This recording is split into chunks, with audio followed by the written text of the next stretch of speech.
Morning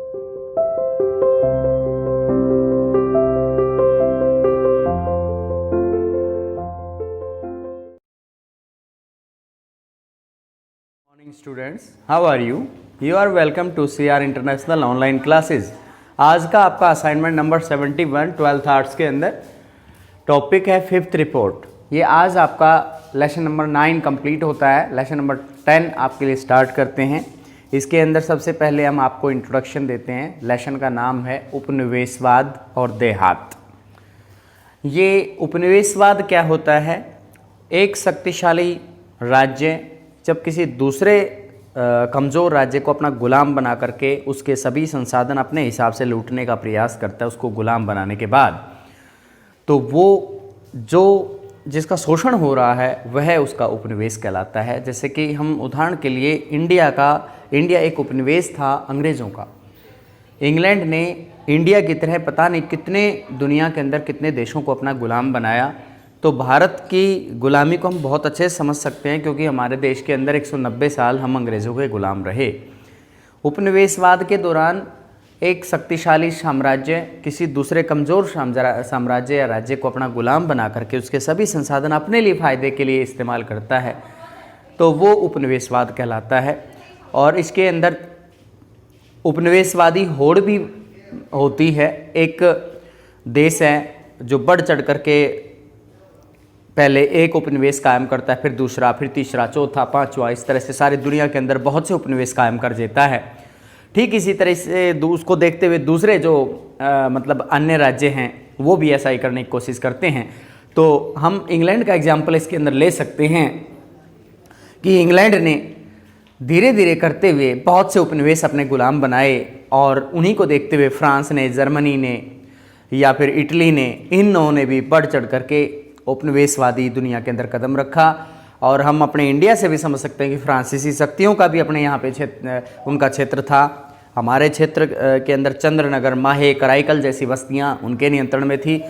Goa, Panaji, दमन, दीव ये पुर्तगालियों के कब्जे में थी, और बाकी सारा इंडिया जो महत्वपूर्ण क्षेत्र था वह अंग्रेज़ों के कब्जे में था। तो उस समय क्यों होता था ये क्षेत्र, क्यों गुलाम बनते थे? क्योंकि हमारे देश के अंदर एकता का अभाव था। हमारे यहाँ छोटी छोटी रियासतों के शासक शासन करते थे, आपस में कोई कोऑर्डिनेशन नहीं था, एक दूसरे की कोई मदद नहीं करता था, आपस में ईर्ष्या करते थे।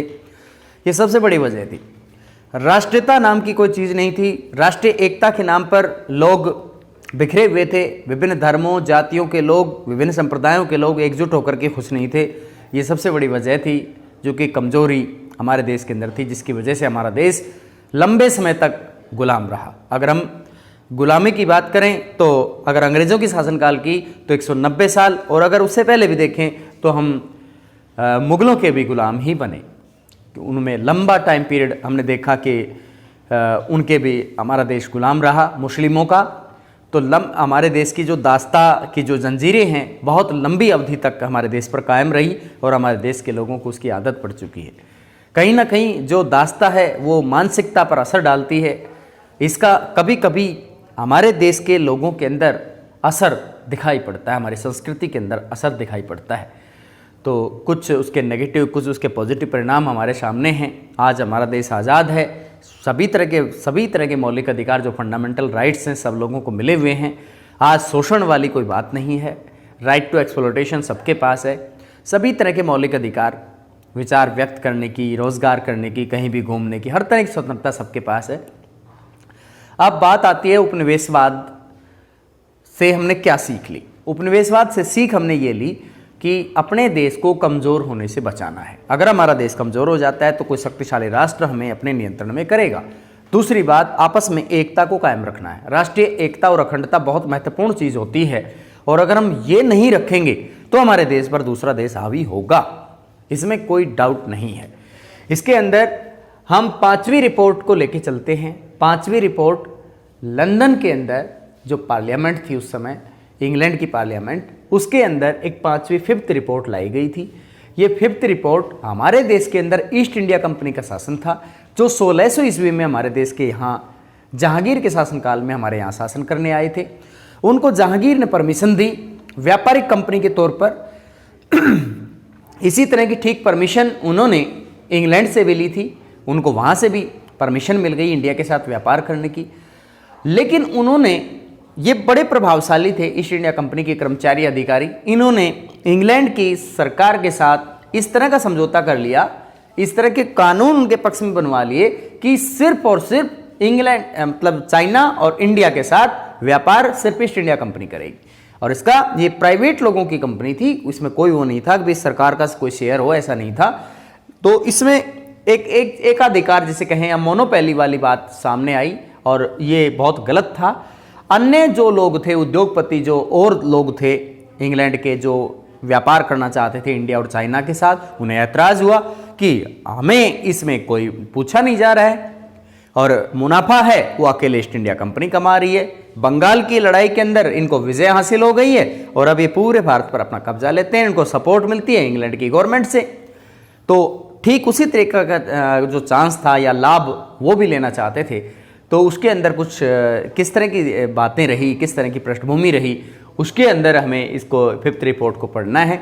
5वीं रिपोर्ट लंदन के अंदर हमारे देश के अंदर ईस्ट इंडिया कंपनी के प्रशासन, उसके अधिकारियों के द्वारा जो उनकी कार्य शैली थी, जिस तरीके की उनकी बदनामी हो रही थी उस समय, वो भ्रष्टाचार कर रहे थे या लोगों का शोषण कर रहे थे, वो सारी बातें इंग्लैंड पहुंच रही थी और इसलिए उनके खिलाफ आवाज़ें उठने लगी, उनके खिलाफ समाचार पत्रों के अंदर समाचार प्रकाशित किए गए और वो एक तरह से लोकप्रिय हो गई।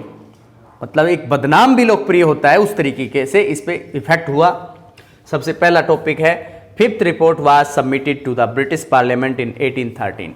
1813 के अंदर 5वीं रिपोर्ट सबसे पहली दफा 1813 के अंदर ये रिपोर्ट लंदन के अंदर वहाँ की पार्लियामेंट में रखी गई और इसका सिर्फ यही मकसद था कि भारत में जो ईस्ट इंडिया कंपनी का शासन है, क्या वो सही तरीके से शासन कर रही है या वो अपने मानदंडों से खरा नहीं उतर रही है, लोगों का शोषण तो नहीं करती है, कहीं भ्रष्टाचार तो नहीं करती है, कहीं और व्यवस्था में तो कोई कमी नहीं है, कहीं इरेस्पॉन्सिबिलिटी तो नहीं है। तो वो सब देखने के लिए ये सब था और वहाँ के लोगों को सेटिस्फाई करने के लिए भी था, क्योंकि उनके ईस्ट इंडिया कंपनी के खिलाफ आवाज़ बुलंद हो रही थी इंग्लैंड में। Second point, it was the 5th series of reports on the administration and activities of east India company in India. Bharat के अंदर इस तरह की और भी बहुत सी रिपोर्ट वहां जा चुकी थी, लेकिन यह रिपोर्ट इसलिए महत्वपूर्ण थी क्योंकि इसमें इस रिपोर्ट को लेकर के इंग्लैंड की संसद में गर्मा गर्म बहस उठ खड़ी हुई। भारत के प्रशासन को लेकर, ईस्ट इंडिया कंपनी की गतिविधियों को लेकर, जो भारत में ईस्ट इंडिया कंपनी की गतिविधियां जिस तरीके से काम कर रही थी वो, तो उसके इन्हीं प्रश्नों को लेकर उसका जवाब तलाशने की कोशिशें हुई कि क्यों ऐसा हो रहा है, क्यों सिर्फ एक ही कंपनी को इतना अधिकार दे दिया गया है। तो उसमें विरोधी पक्ष और समर्थक पक्ष दोनों ही विवादित रहे, आपस में डिबेट करते रहे। नेक्स्ट 1002 पेजेस, इसको कंप्लीट जो है 5वीं रिपोर्ट जो 1002 पृष्ठों के अंदर इसको विवरणित किया गया था, ये कंप्लीट इसको लिखा गया था। 800 pages were appendices, petitions of zamindar and riots, reports of collectors, statistical tables on revenue returns. यहां पे बताया गया है कि 800 के लगभग पृष्ठ ऐसे थे जो कि परिशिष्टों से संबंधित थे। इसको परिशिष्ट कहा जाता है, अपेंडिसेस को। पिटिशंस होती हैं याचिकाएं या हम कहें एप्लीकेशंस या प्रार्थनाएं। यहां पे जमींदारों की कुछ एप्लीकेशंस इसके अंदर शामिल की गई थी, कुछ रैयत की एप्लीकेशन शामिल की गई थी। किसान को रैयत बोला जाता था तमिलनाडु के आसपास। रिपोर्ट ऑफ कलेक्टर्स, जिलाधीशों की, जिला कलेक्टर जो होते थे उनकी रिपोर्ट से इसमें शामिल की गई थी।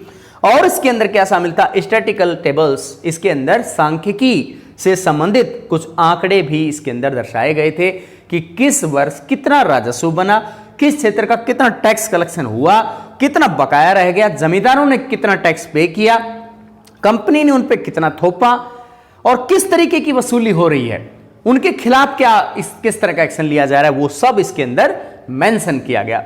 इसके बाद नेक्स्ट पॉइंट आता है, there were many group in Britain who were opposed to the monopoly that the East India Company had overtrade with the India and China. लोग वहां और भी थे इंग्लैंड के अंदर, ऐसा समूह मौजूद था, बहुत बड़ा समूह था ब्रिटेन के अंदर, जो इंडिया के साथ और चाइना के साथ में व्यापार करना चाहता था। और इस बात का विरोध करता था कि ईस्ट इंडिया कंपनी को ही इंडिया और चाइना के साथ एकाधिकार क्यों मिला हुआ है, व्यापार करने का एकाधिकार उन्हें क्यों मिला हुआ है, सिर्फ ईस्ट इंडिया कंपनी को। वो चाहते थे ईस्ट इंडिया कंपनी के साथ साथ हमें भी व्यापार करने का मौका मिले, और अगर उनको भी मौका मिलता उनका भी विकास होता। लेकिन ये चाहते थे कि सिर्फ ईस्ट इंडिया कंपनी को ही बेनिफिट क्यों मिले, हमें भी मिलना चाहिए। यानी ये भी व्यापार करना चाहते थे इंडिया और चाइना का, इंडिया और चाइना के साथ ये भी व्यापार करना चाहते थे। सबको पता था इंडिया और चाइना के साथ जो भी कंपनी व्यापार करती है वो मुनाफे में रहती है, और मुनाफे में कौन व्यक्ति अपना हाथ नहीं डालना चाहेगा, प्रत्येक व्यक्ति उससे जुड़ा रहना चाहता है। इसके बाद information about company misrule and maladministration was hotly debated in Britain.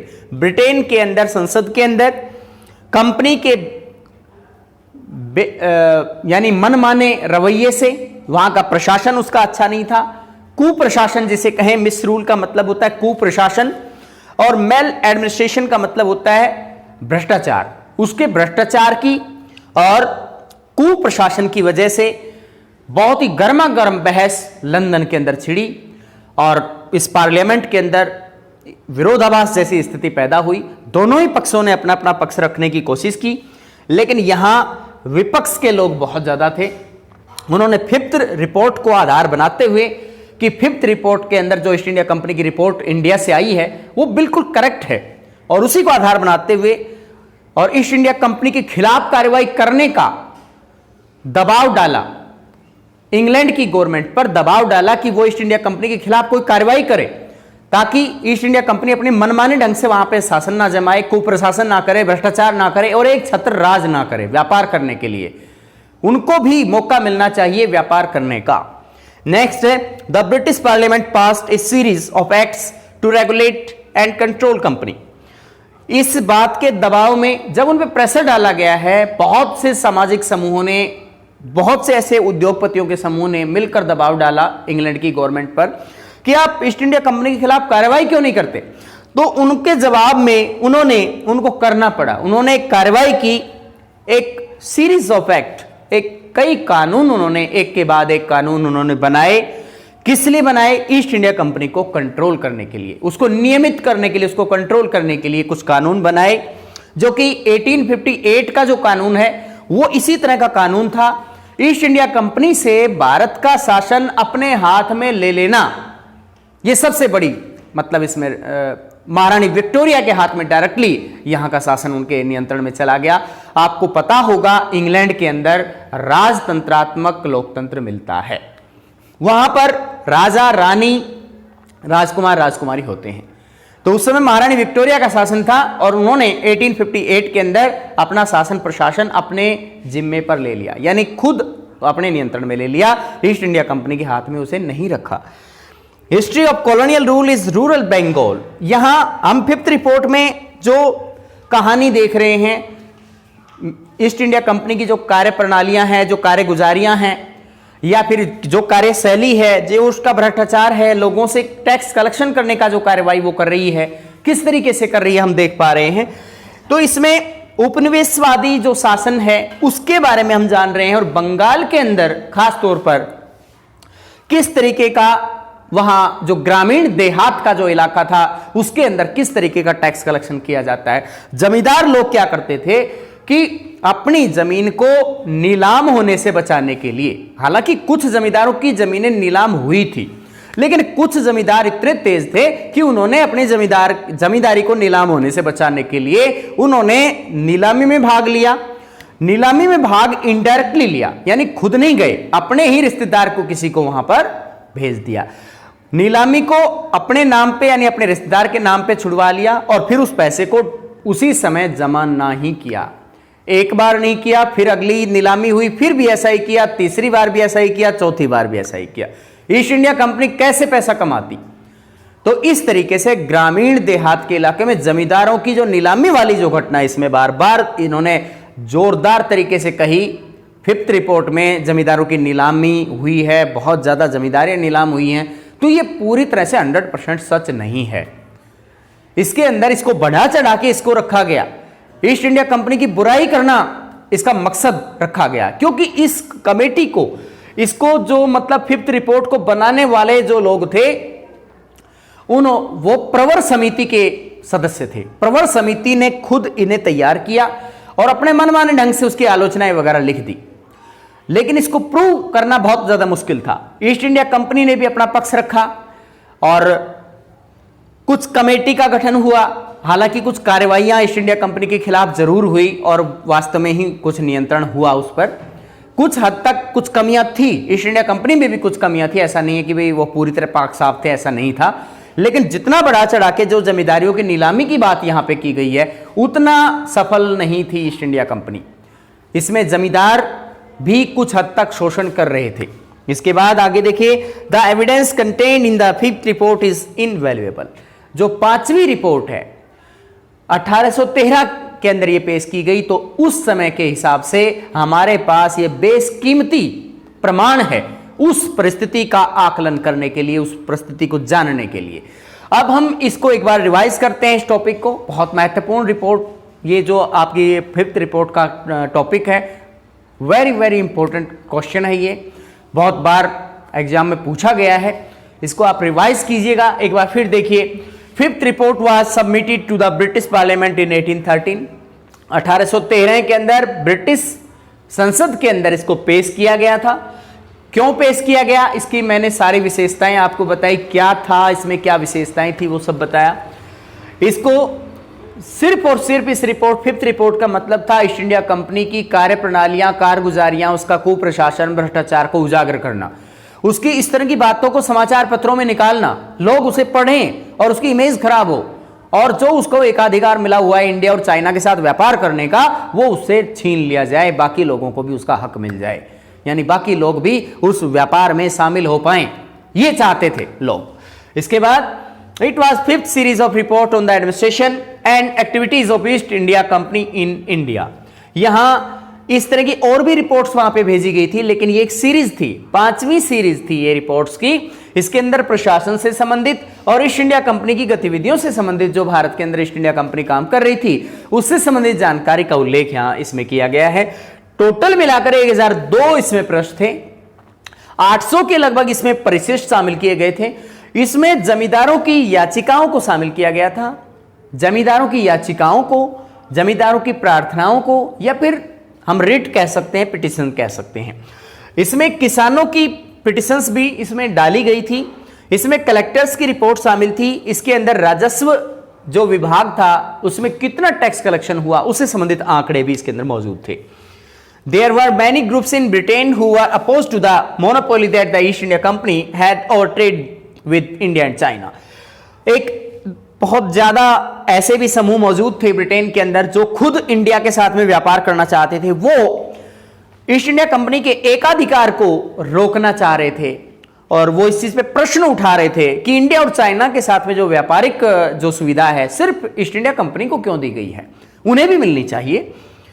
Information about company misrule maladministration was hotly debated in Britain. Britain के अंदर इस तरह की सूचनाएं समाचार पत्रों के माध्यम से बहुत ज्यादा प्रसारित की गई कि जो कंपनी का प्रशासन है वो कुप्रशासन है, अच्छा प्रशासन नहीं है, कंपनी भ्रष्टाचार को अंजाम दे रही है। और उसको बहुत ही मतलब गर्मा गर्म बहस इंग्लैंड की संसद में देखने को मिली। British parliament passed a series of act. ये कार्रवाई, जब इस पे कार्रवाई करने का दबाव बनाया गया, इंग्लैंड की गवर्नमेंट पर जब कार्रवाई करने का दबाव बनाया गया, तो उस समय इस तरह के नियम और उसको नियंत्रण के कुछ तरीके कंट्रोल करने के लिए कुछ कानून पास किए गए ताकि ये ईस्ट इंडिया कंपनी कंट्रोल में हो पाए। और उपनिवेशवादी जो ग्रामीण देहाती क्षेत्र है उस समय के शासन की जानकारी हमें इसके जरिए मिल रही है। और ये एक बहुत अच्छा प्रमाण है, बेशकीमती प्रमाण है, जिसके जरिए हम इसके बारे में जान पाते हैं। तो इसमें आपको ये आपका टॉपिक फर्स्ट है लेसन नंबर 10 का फिफ्थ रिपोर्ट। धन्यवाद।